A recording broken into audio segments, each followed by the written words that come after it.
మా తాత ముత్తాతలు అంటరానితనం పేరుతో నోటితో చెప్పటానికి వీల్లేని భయంకరమైన దారుణాలు చేశారు.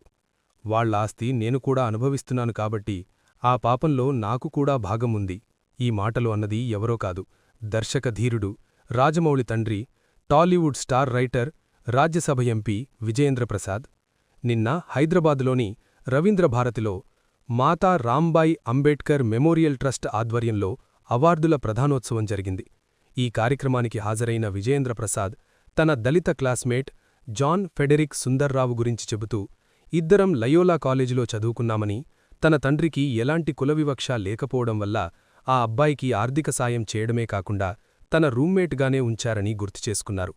తన తండ్రి అలా ఉన్నప్పటికీ తన తాత ముత్తాతలు మాత్రం అంటలానితనం పేరుతో ఎన్నో ఘోరాలు చేశారని ఆయన ఆవేదన వ్యక్తం చేశారు.